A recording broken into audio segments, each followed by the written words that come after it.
Here's a very quick walk around video from this weekend's iconic auctions sale at the NEC Birmingham. There are lots and lots of cars in this auction, nearly 300 I think, and over 100 bikes as well. It's a massive auction. It took me ages to get around even though I only had a short amount of time. And here's just a few of the cars starting off. You had an Alfa SZ at the front there that's guided between 60 to 70,000 pounds, 17,000 miles from new, and one of only 100 UK cars. You've also got Hugh Grant's old Vanquish, which you've just seen. There's the Queen's old Range Rover. There's Kate Moss's old Range Rover. There's a nice 964 Speedster, a manual UK right-hand drive car, which is guided between 135 to 155 grand. You just had a glimpse of a 993 Turbo Cabriolet there, which is guided at 700 to 800,000 pounds.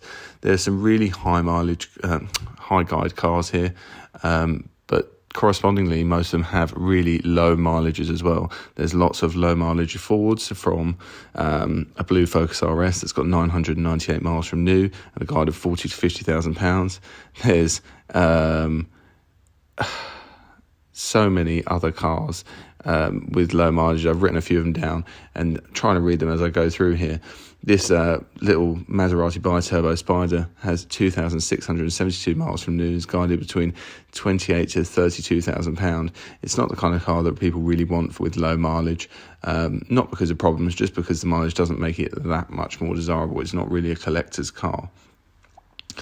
There are lots of fast forwards in the sale. It's curious to see the guides, and I'll be curious to watch the auction and see what they make, because the fast forwards are a little bit of way off where everyone got a bit hot under the collar for them. They're still making big money, don't get me wrong, but they're not as big as they may once have been. You've also got some race cars in here. There's a Metro 6R4, car number 91, that's guided between 240 to 280,000 pounds. It's got a 410 horsepower works engine in it, which is quite something. There's a 7,095 mile Ferrari 355 with a guide between 120 to 110,000 to 120,000 pounds, sorry. There's also a little Renault 5 Turbo 2 with 16,000 miles, a guide of 78,000 to 88,000. And in general, there's a lot of interesting cars. This little Escort here, I'll show you the underneath, which is quite spotless, to be honest. And with all the car enthusiasts walking around, there was a lot of people complaining about the fast forwards and how they weren't right or weren't perfect, as you get with any auction, but that was the one car seemingly they liked. I really like that copper brown Porsche 911 Turbo there, which is described as being near LE spec, and it's got a guide of 90 to 110,000 pounds. One of the curious things in this auction as well is there are two white Ford Escort RS Cosworth Luxes. One has 408 miles on it and a guide of 130 to 150,000 pounds, and the other has 12,458 miles, I think, on it, and a guide of 100 to 120,000 pounds, which kind of goes away to show the idea on how much mileage changes a guide of a car and the value of it. So I'll be really curious to see the end value of both of those cars and see how much more desirable that low mileage car is. There's even a low mileage Range Rover P38, a 3.6 and 1999 car with 8,136 miles on the clock, which is guided at 25 to 30,000 pounds, and I'll be impressed if it achieves that, because again, I'm just not sure it's quite a collector's car yet.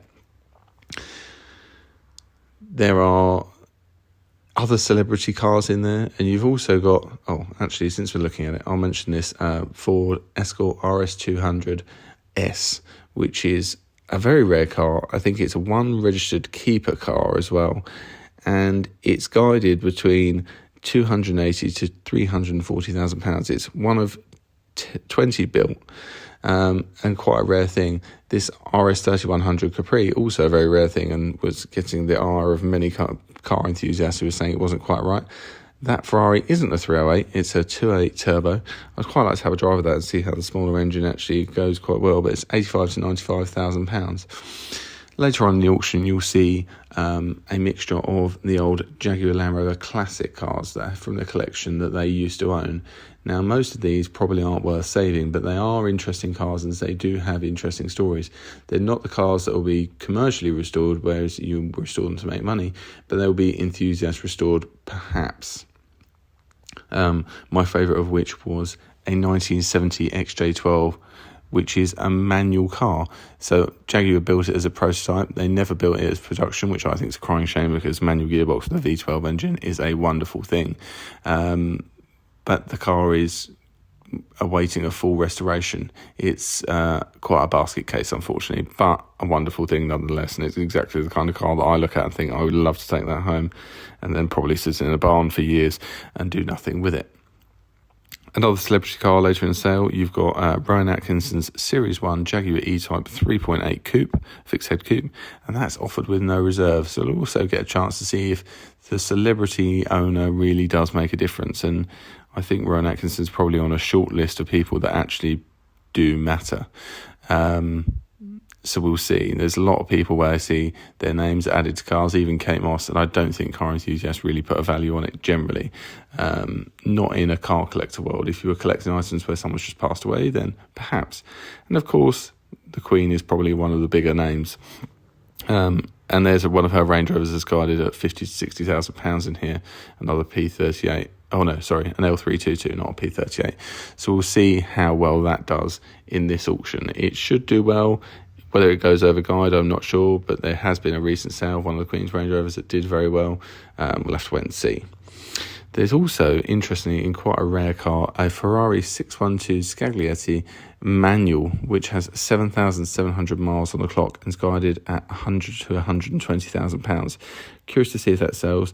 I'd quite like to have a go in it. I'm not sure if most people want a manual in a V12 GT Ferrari, or at least a modern one, but personally I quite would.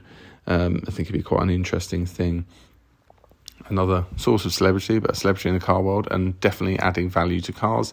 Harry Metcalf's got 3 cars in this auction, including a Land Rover, but the 2 favourites of mine naturally were his V12 XJ Coupe, which is quite honestly, the colour of it is stunning in person. I mean, it looks great on video, but when you get to see it, it just shimmers in a really nice way. It's completely non-original and, to be honest, better for it. And that's said as someone who really liked the original Squadron Blue.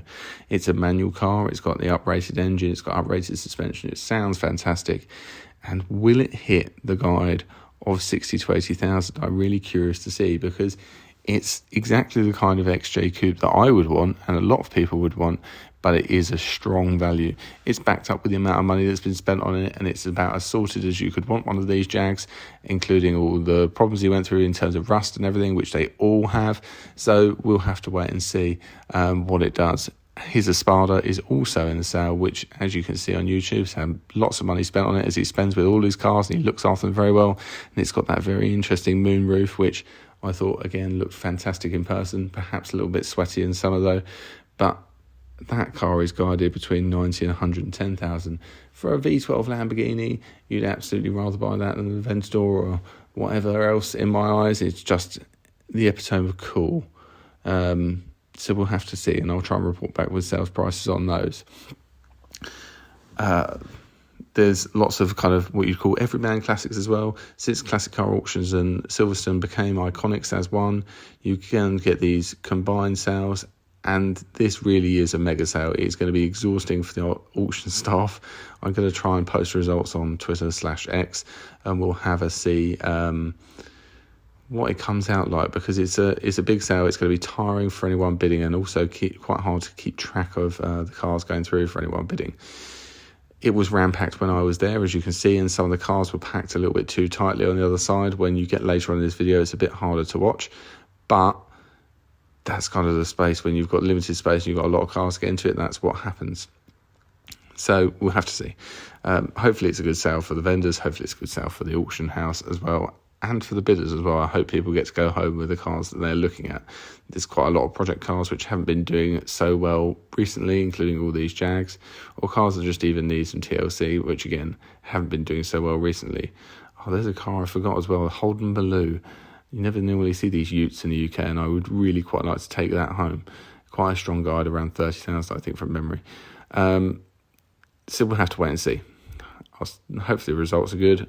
The auction world could certainly use a set of good results. Anglia Car Auctions last weekend looks like it had a good sale.